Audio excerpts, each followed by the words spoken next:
Hi guys, welcome or welcome back to Ella Pastoral. If this is your first time ever coming upon this channel right here, typically I hyperanalyze all of my favorite pieces of media, and for today's video we're going to be talking about Into the Spiderverse and Across the Spiderverse and why I feel like this movie is one of the top movies of 2023. So if you guys are interested in that, keep on watching. So before we can begin talking about Across the Spiderverse, Miles Morales, and the fandom that has come up from those two things, I have to give you guys a little bit of a brief history as it relates to me. I also want to show off this cool t-shirt that I specifically got for this video.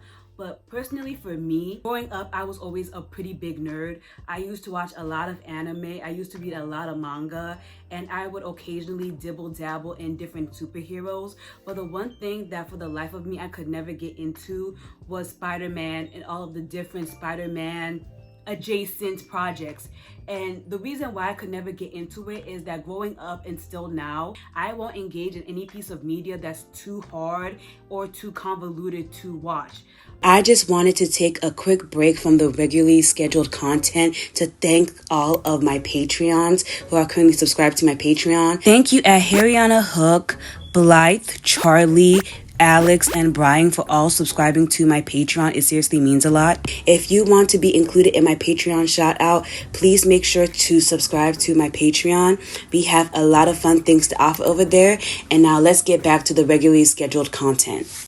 Marvel is impossible for me to truly get into because it's literally all over the place.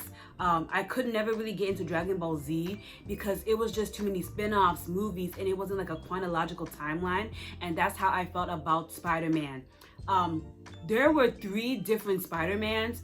I'm gonna be putting their faces and names on the screen because I literally don't know. But there was 3 different Spider-Mans, and each of those Spider-Mans had their own like trilogy. And then there was the cartoons, and then there was also like the video games, and I just felt like it was just too much all over the place. Like, I understand the purpose of having a reboot. I made this really good why reboots are important video once upon a time, but personally for me, I couldn't keep up. I tried to get into Spider-Man to watch that Doctor Strange movie or to even catch up with the Tom Holland version of Spider-Man, but to this day I have never watched a full Spider-Man movie. Like, I kind of understand the basic facts that we need to know about Spider-Man. Like, in most iterations, we have Peter Parker. He's a young kid. He doesn't have any parents, and he's being raised by his aunt and uncle, and the uncle has to die for him to get that speech about with great power comes responsibilities. And the main villains that I guess Peter Parker fights are like Doc Ock, the Green Goblin, sometimes it's Venom, and for some reason Deadpool is involved with Spider-Man, but that's the basic gist of what I know about Spider-Man. So when Miles Morales was created as a character, practically a successor to Peter Parker's Spider-Man, I was just so glad because due to the fact that this is a new character and that there aren't like 50 versions of him, I was finally able to follow a Spider-Man story and understand what the hell was going on. Because before, your girl was lost.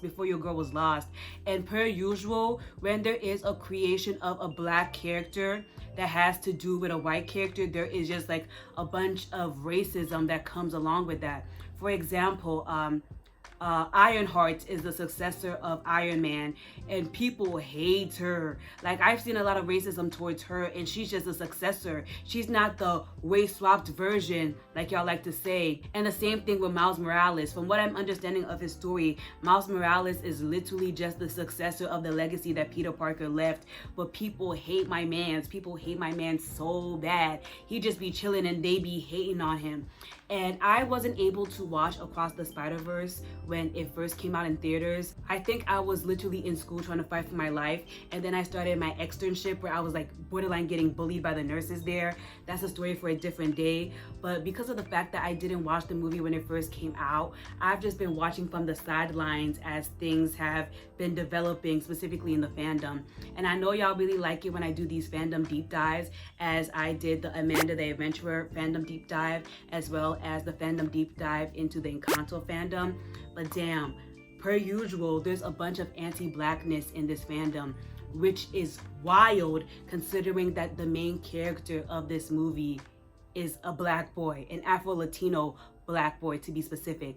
And I just have gathered some evidence of some of my main talking points for you guys to see, but I just want y'all to know that it's a mess. So before I can really talk about the negatives, I want to at least start the video with some positives. That way I can at least balance out the negativity that I'm going to show you guys in the later half of this video.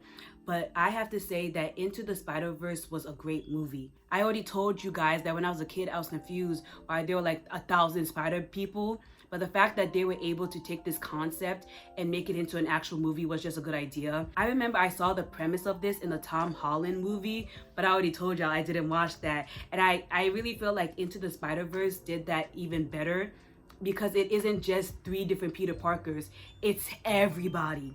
And the fact that Across the Spider-Verse was able to continue with that premise was even better. We all know that sequels face a hard task of being better than the original movie, and I feel like Across the Spider-Verse did that. This movie is 2 hours long, and I feel like for every minute that we are watching this movie, it's just worth it. A lot of the Marvel movies that I've been watching recently, with whatever phase we're in, have been so long and drawn out and have been killing my happiness. But this movie was so good that people have literally been like, that's it? Because this movie ended on a to be continued in the 3rd movie that I promised we're getting in 2025. Like, this movie was good. Like, there's so many Easter eggs, things that you need to watch like 4 times to really pick up on. Like, I remember I was on Twitter and I saw this meme about how this is how Miles looks in the eyes of Gwen, and the fact that this is a different art style made a lot of people theorize that, oh my gosh, do you think that depending on which universe you live in is how you see other people? For example, you guys know like Spider-Noir, does he see everybody in black and white? And the fact that this movie is so good and so detailed that it's already bringing up little theories like this is just evidence of how good this movie is. Guys, this is Editor Emma here, and I just wanted to come on and continue on with my point about why I feel like I love this movie so much. I already talked about how good of a protagonist Miles Morales is, and just how amazing his character is written, especially with his conflict with his parents, and I guess his beef with Spot. I really feel like that was well written, how he's struggling to maintain his life of being a teenager and literally saving the universe. But something that I feel like I don't hear a lot of people talking about is how well written the villains are for this movie. Like, when it comes to antagonists, usually how we as the audience are able to know that these people are like bad people is mainly through stereotypes. Like, for example, if you're watching a magical show or whatever, or a magical movie, there's going to be a lot of anti-Semitic tropes, and we can see this in the movie that came out on Netflix, The School for Good and Evil. But these villains are so well written that we can really sympathize with them and really see why they hate Miles. For Miguel's backstory, he really thought that he was a god superhero and he could do whatever he wanted, and practically gain back the daughter that he lost, and he literally went into another universe where he didn't exist, took over the role of a father figure for his daughter, and literally because of his shenanigans and the fact that he stayed in that universe for too long, he destroyed the universe. Like, that scene where we see the destruction of his universe was so scary to see, and he literally hates Miles because he knows that Miles is literally on that same path of destroying his own universe if Miguel doesn't stop him. The same can go for his henchwoman. I forgot her name, but she's literally the pregnant lady on the motorcycle.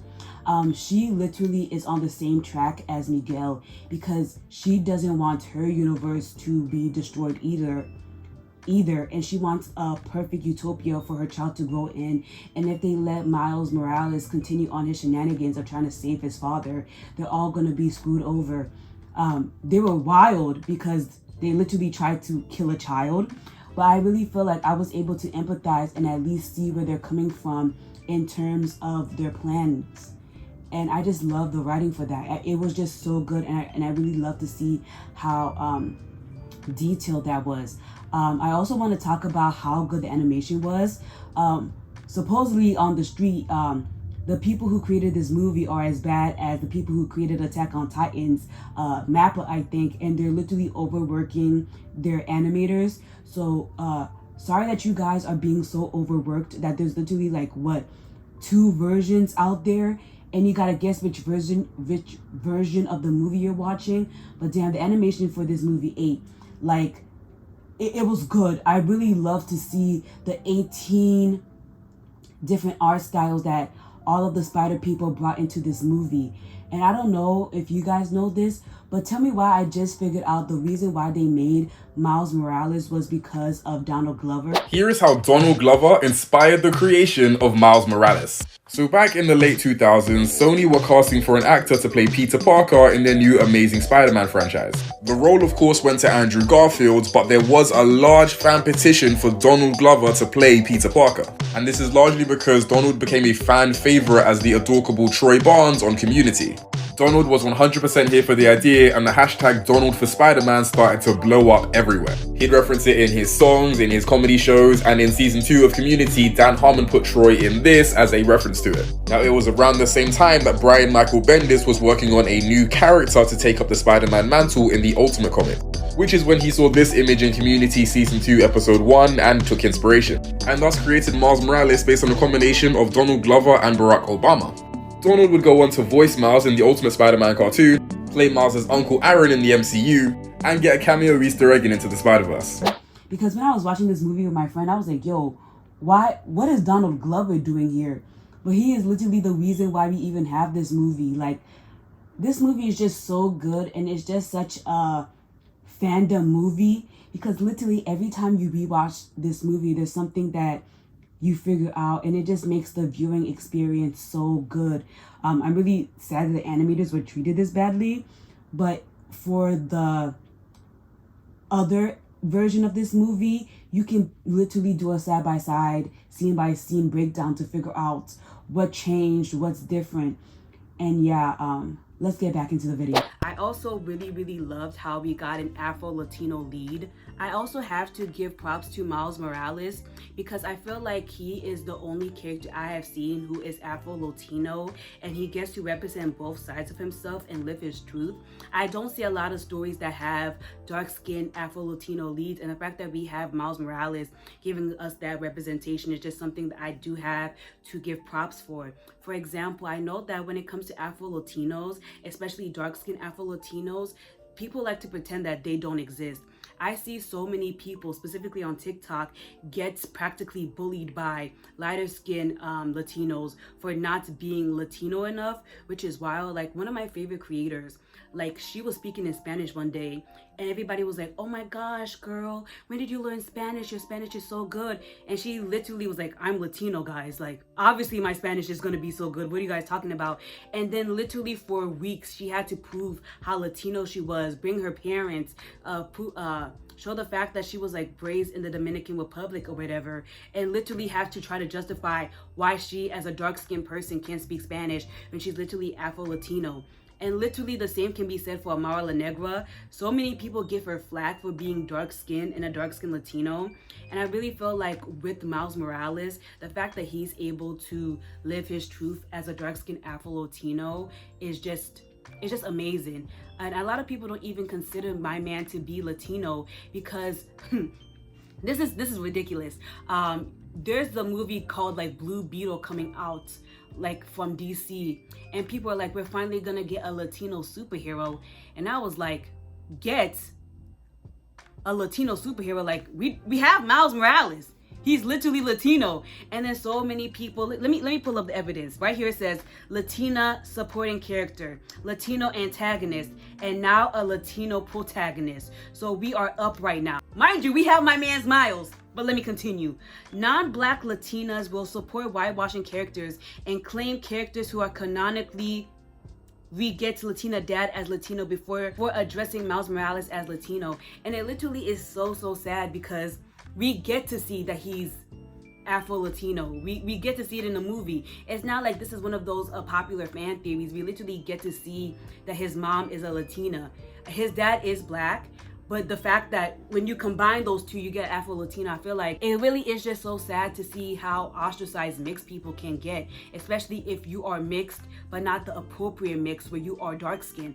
Because this person wasn't the only person who was saying stuff like this. I've seen a lot of anti-Blackness towards Miles consistently. Like, so many people have to make videos addressing that Miles Morales is Spider-Man. And people are like, no, he's not Spider-Man, he's Miles Morales. And I'm like, guys, what the hell are you talking about? What are you talking about? Literally, he is Spider-Man. When they be talking about him, they be like, help me, Spider-Man. Help me, Spider-Man. Like, what are y'all talking about? What? Guys, let's be serious. I feel like I've seen two different camps. It's people who just see Miles as a black character and people who see Miles as a Latino character. And the people who see Miles as a Latino character don't want to address the fact that he is a dark-skinned man with like, he a little boy. Let me not do him. He's a little boy with 4C hair. And people just don't like black people. I've talked about it several times in my fandom videos. But when it comes to fandom and dark-skinned people, it's like the idea that dark-skinned people with 4C hair exist is like a sin to them. So there was like a huge scandal of this creator who drew Miles Morales, and as you can see, my man is like 1,000 shades lighter. Like, it's giving me Miles Morales in a universe where everybody only uses fair and lovely. And this artist caught a lot of backlash because they kept using the nonsensical excuse of lighting. When it comes to literally whitewashing dark-skinned characters, the most nonsensical excuse that you guys can use is, oh, I changed up the lighting. Oh, I'm using pastels. That's why the character is 18 shades lighter. I remember when I posted my Amanda the Adventurer video, people were literally accusing me of whitewashing myself by using bright lights. They're like, you're no better than those artists. You're using bright light in your videos to make yourself lighter. I'm like, huh? Guys, let me change up the light for y'all real quick. Let me change the light up for y'all real quick. That's me going through different colors. That's me going through several different colors, right? As you guys can see, even if my shade changes by an inch or half a color shade, I'm still dark skinned. At least be true. At least live in your truth. If you're gonna whitewash a character, at least live in your truth. For you to start doing this nonsensical nonsense, trying to talk about color theory, but the rest of the colors are the same. Like, for example, like, you see how the outfit he's wearing is still blue? Why is the lighting change only affecting his skin color? And guys, I have to show y'all. This is regular Miles Morales. This is the picture of Miles Morales in the person's fan art. Like, guys, please, let's be serious. Let's be serious. And on top of that, right? Lord have mercy. Lord have mercy. This movie is just so stylized too. Like, there are like actual in-person clips from the movie where Miles is looking lighter. It's still evident to those with eyes that man is a dark-skinned character. Because during, let's say, Miles's fight with Miguel, he does change different shades, but it is literally still evidence that my man is still a dark-skinned dude with 4C hair. And I don't know what it is about seeing dark-skinned people of color that disturbs people spiritually, but this movie disturbs so many people's spiritual sensibilities. Like, first, I saw so many people taking the main melanated people of color. I'm gonna put these people on the screen for you guys so you guys can have a reference, and whitewashing them. I already talked about how they did my man Miles. I'm gonna put two more examples so you guys can see how they're purposefully lighting that man's skin, or even worse, specifically just making him a white man. But literally, they also do this to, I think his name is like Pietri. But look how they made that dude 18 shades lighter than his skin. Like, I feel like a lot of people, they're accidentally making commercials for Fair and Lovely. And I don't know if they're doing it on purpose. I know they're doing it on purpose. Because if you look at the OG scene that they're drawing and their fan arts, there's no way you saw those two colors and said, yeah, those are the same colors. They also did that to Miguel. Miguel? That dude is a nice melanated man. I physically don't know what it is about melanin. Lots of melanin that disturbs y'all. It physically makes me sick. But sadly, it wasn't just people whitewashing these characters. It was also people being like borderline disgusted with how many people of color were in one movie. I promise, when it comes to people of color, and specifically black people, if there's more than 2 black people who are like unambiguously black in a movie, people will be like, this is a woke movie. I even saw somebody say that this movie symbolized white genocide. This movie had like 3 white people. So Gwen, right? So she wore shoes in bed. Opens your collectibles. Wait, why is it still in the package? Go through a sketchbook without asking. Are these your drawings? What? Yeah, they're good. And calls your parents by first name. Rio, hi! I've heard so much about you. First name, okay. In case you missed it, this little white boy has been getting his ass dragged left and right because he came onto this here app and said that Across the Spiderverse is a bad movie.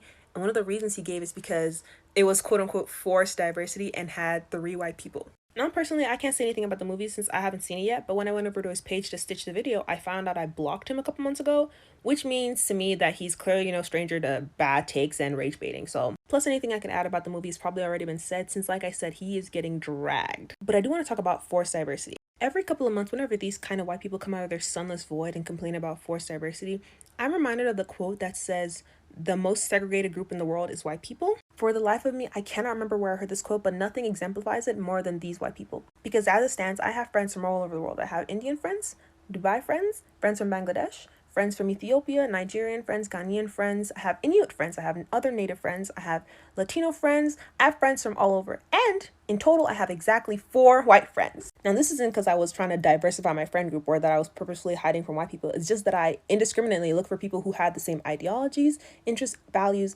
and hobbies that I did. So a movie about my life would send this little kid into a coma. And whenever I see these kinds of people online, I feel pity for them because not only do they live in a world that has been purposefully segregated by their ancestors, but they also go out of their way to only look out for people who have the exact same interests as them and who look and sound and talk and think like them.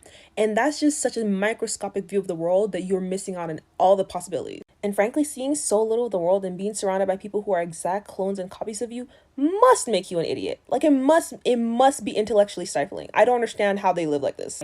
And the death of white people by the lack of inclusion of white people. And it was just a hot mess to see because I was like, what kind of take is this? This movie didn't exclude white people. And I was just shocked at how awful a take that was because this movie isn't about a white person. I'm sorry. Miles Morales is the literal focus of this movie. And literally, this is a hot mess. This is a hot mess. And literally the main people who are supporting Miles Morales against Miguel, a Latino man, are white. We literally have Spider-Gwen and we have Michael B and Mayday. And they're the people who are leading the Justice League for fighting for Miles. So I was like, what kind of awful take is this? They're some of the main supporting characters.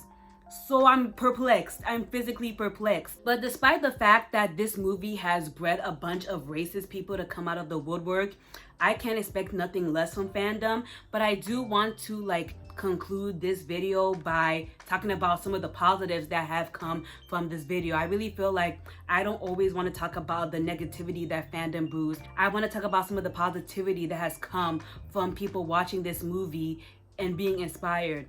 One of my favorite cosplays that have come out from this whole Across the Spiderverse thing most definitely has to be this person right here. As you can see, they have done a really good cosplay of Spider-Bite. The makeup, the hair, the costume, there was so much love and creation put into this one cosplay. Guys, this simple makeup took me borderline an hour, 2 hours. So imagine how long it would have taken them to get all of the shades of blue and purple right. I also saw this creator on TikTok. They make very good fan art of Miguel, and specifically they have their own spider sona that I'm really in love with. Check them out on TikTok. They make really funny TikTok. Overall, great content creator. Follow them, subscribe, whatever the proper terminology is. You'll have a good time. And I also want to show my support to a lot of people who did make fan art of the spider people that wasn't blatantly racist and blatantly colorist. And so I'm just gonna be putting their ads and stuff and examples of what I'm talking about on the screen so you guys can go support them, because I really feel like, I don't know, there isn't a lot of people who don't whitewash black characters. So go give these people support. So before I end this video, I have a quick question for you guys who have watched the movie. So the reason why Miguel is so angry and bitter is that he believes that everybody needs to go through their canon events, right? And he believes that Miles trying to stop his canon event is going to destroy the universe like how he destroyed his universe. So then when Miles stopped Pietri's, the sheriff of Pietri's universe from dying, doesn't that mean that Pietri is also like a Spider-Verse abomination because he didn't get to experience his canon event? Or is, like, can somebody explain to me how Pietri is getting away with violating his canon event? Is Miles going to have to secretly kill the chief, or is the universe going to try to correct itself? That's something that's been sitting on my mind for a long time. I don't understand how Pietri is getting away with not having a, I guess, a dead uncle. I guess he too happy. He too happy practically. Help me understand that. Help me understand that. But yeah, despite all the negativity that has come from people being racist around a canonically Black and Latino character, I feel like the fact that there's so many people who have been inspired by the story of Miles Morales, and so many people who have made their own spider-sonas, that has just been so amazing to see. A lot of people have been able to make a strong fandom, ignoring the racism. And I just feel like that's what fandom is supposed to be like. Having fun, having a good time, having a good ha-ha, a good ki-hi. I've seen so many funny memes. I'll be putting them through the video, like I said, so you guys can have a good laugh between you know, certain parts of this video. But yeah, fandom is supposed to be a good, safe space, and I'll always advocate for that. So if you guys have watched Across the Spider-Verse, you have your own theories, make sure you leave them in the comment section. I just want to have a good discussion with y'all. I really do. If you guys like this video, make sure they hit the thumbs up button. It really helps push this video out in the algorithm so more people can see, more people can have a discussion about this movie. And yeah, if you guys want to see more of me, make sure they hit the thumbs up and the subscribe button. And I'll see you guys in the next video. Bye!